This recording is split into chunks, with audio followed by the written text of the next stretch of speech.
Hi everyone. In this video we'll be talking about cylindrical coordinate system and we'll see how to convert coordinates from the Cartesian coordinate system to the cylindrical coordinate system and vice versa. So cylindrical coordinate system, like the spherical coordinate system, is very helpful to us when dealing with practical scenarios where Cartesian systems are not very easy to use. Cylindrical coordinate system is very helpful in electrostatics and electrodynamics when dealing with different kind of objects, and it is just an helpful tool to have in our arsenal. So the first thing that you want to know when you start learning cylindrical coordinate system is what the coordinates are and how you can convert from Cartesian to cylindrical coordinate systems. So let's start. If we have been given a point, say P of that has a coordinates x, y, and z, we know that the coordinates x, y, and z correspond to how far this point is from the x-axis, from the y-axis, and then on the z-axis from the origin. So the combination of all these three distances gives us a point in this 3D space that has the coordinates x, y, and z. So now we want to find out the coordinates of this point in cylindrical coordinate system. So we have three coordinates in the cylindrical coordinate system as well. They are rho, phi, and z. So you will notice that both of these coordinate systems have the z component, and it is the same component for both the systems. So z tells us how high this point is from the xy plane. So they share one component. For rho and phi, so let's see what rho and phi are. So for a given point, rho is how far this point is from the origin. Now this distance is absolute, so it has to be, it lies between 0, the closest the point can be to the origin is at the origin, and then how far you can go from it tells you how big rho is. So for our point, rho lies somewhere around here. So if you make a line joining right here, this point has the coordinate x comma y comma 0. So the line, the distance of this line, the length of this line, excuse me, such that one of its endpoint is on the origin and the other falls right below our point. This is our rho. The length of this line is rho. So let's denote it by rho. This is our rho. And similarly, what is phi? So phi is the angle that rho makes with the x-axis. So this is the angle phi that this line segment forms with the x-axis. So this is our rho. So if we were to plot this point given a pair of cylindrical coordinates, how would we go about it? So we have been given coordinates rho, phi, and z. So rho will tell us how far we have to go from our origin. So we have to go this far approximately, but we don't know in what direction yet. We can go this far in this direction, we can go this far in that direction. Of course, we have been given a point, but I want to make the point that for a given rho, you have an entire circle of possibilities of where our point could lie. This circle falls purely in the xy plane. You're gonna have to excuse my drawing, but let me try to redraw that.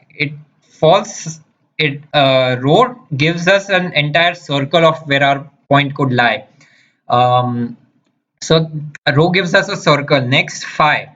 So phi tells us how the angle between rho and our x-axis. So phi gives us a plane. Phi gives us an entire plane. So for a given phi, we'll get an entire plane that lies in the xz, rather in the xyz plane. That is like so. I hope the drawing is clear. Let me just redraw this line. It gives us a plane, and let me remove the circle. It gives us a plane that is kind of like a page in the xy plane. So phi gives us a plane, and z, as we know, just gives us a height. So so what how you'd start is for a given rho, you've been given a rho. So let's do it this way. You've been given a rho that tells you how far you have to go from the origin. Then you've been given a phi that tells you how much away you have to go from the x-axis, and then you've been given a z that tells you how high you have to go from the xy plane. So the combination of these three coordinates gets you to the point P of xyz. So once you know what the coordinates rho phi are, it's very easy to derive the relations between rho phi and x and y. And we can proceed doing that as in the following manner.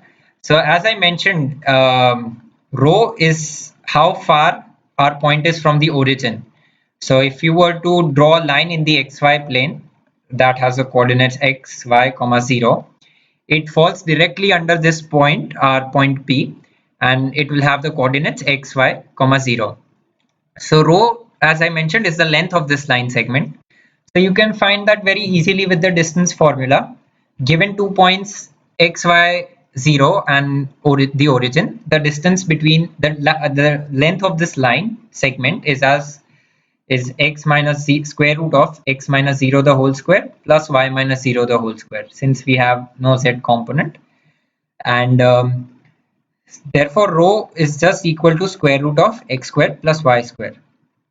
So that is how rho is related to x and y, and it's very intuitive as well, because if you look at the diagram of rho, it essentially has the coordinates x and y. So you have a right angle triangle forming right here. So let me mark this right angle triangle.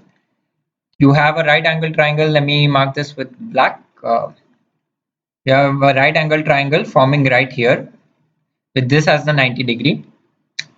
So in this triangle, the length of this side is x, the length of this side is y. So with the Pythagoras theorem, you have rho is equal to square root of x squared plus y squared. So we know what rho is. How do you find phi? Phi, again, I'll remind you, is the angle that is formed right here. So to find out phi, we'll make use of this right angle triangle that I just marked. So this right angle triangle will make use of it. We have a right angle and we have an angle phi, and we know that the length of this base is x and the length of this side is y. So let's use some trigonometric identities. In this right angle triangle, we have cos phi is equal to the length of the side adjacent to the angle upon the length of the hypotenuse. So the side adjacent to the angle in our case is x upon the hypotenuse, which has length rho. So x by rho. And you rearrange this, you take the rho in the numerator on this side and you get x is equal to rho cos phi. Similarly, we'll find sin phi, which is the length of the side opposite to the triangle upon the length of the hypotenuse. In our case, the side opposite has length y and the length of the hypotenuse is rho. And again, we readjust this and we get y is equal to rho sin phi. So let's mark these as equations 1 and 2. And if you were to divide equation 2 by equation 1, what you'd get is y over x is equal to rho sin phi over rho cos phi. So the rows cancel out and you are left with y over x is equal to tan phi. And you can take the inverse tangent on both sides and you can find phi is equal to tan inverse of y over x. So these are few relations that exist between these coordinates. They're very straightforward and very easy to derive if you can't remember them in the first go. So we've derived a few relations here that helps us relate the cylindrical coordinates with the Cartesian coordinates. It's very easy to convert. Say you've been given coordinates in x, y, z.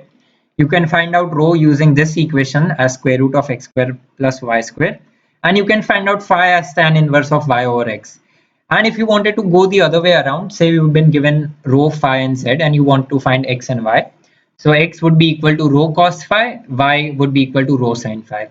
Again, I would remind you that the z component is same for both the coordinate systems, so you don't have to convert the z coordinate in any case. So this is all for this video. We've seen how we can convert from Cartesian coordinates to cylindrical coordinates and vice versa. If you have any doubts or comments, please leave them in the comment section down below. If you have any recommendations, please leave them in the comments down below. If you like the video, please give it a thumbs up and thank you for listening.